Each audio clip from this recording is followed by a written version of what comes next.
Finding a snake in your backyard here in the natural state, well, that doesn't sound too out of the ordinary, but what about finding one in your church that could kill you? Serpents during services have been around for nearly 100 years, and believe it or not, a Henderson State University professor is an expert on this topic. Because Faith Matters, KARK4's Aaron Nolan looked into this tradition and whether there are any snake-handling churches here in Arkansas. Mixing the norm with the unusual.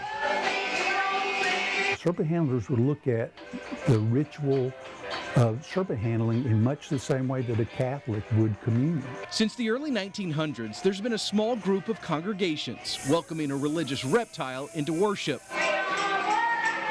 Now, many of these churches stay undercover, but recently they've garnered more attention.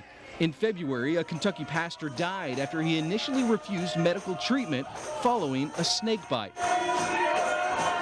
Dr. Paul Williamson is a psychology professor at Henderson State University.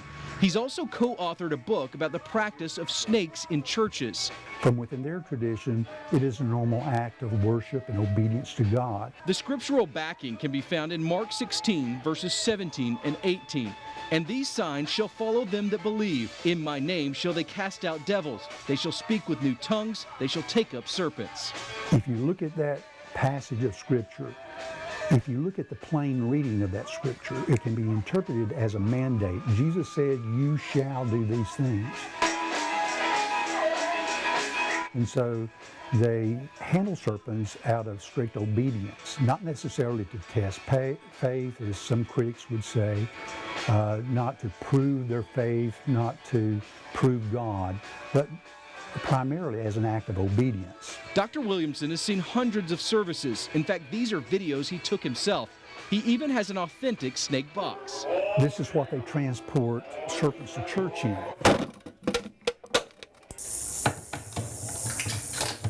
Sherwood native David Lindsay has two snakes, one harmless,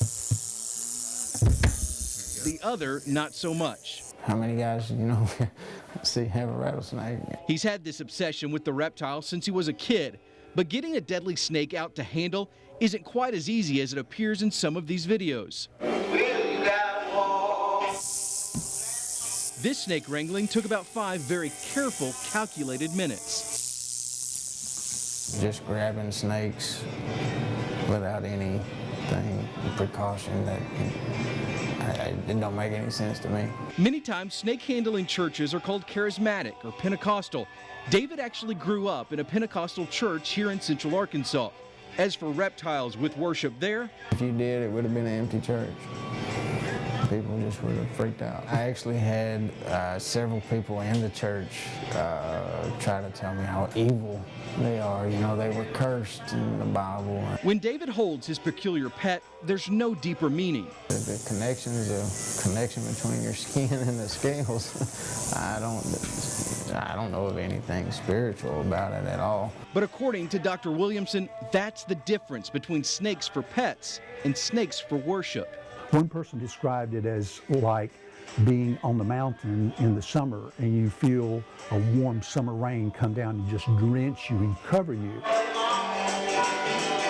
This is really what living is about, and it's obeying God, living right, and experiencing the presence and the power of God while you live in this world. These churches are tough to find as many congregations stay secretive. Dr. Williamson believes there could be a few snake-handling churches in the natural state, although he's never found one in his years of research.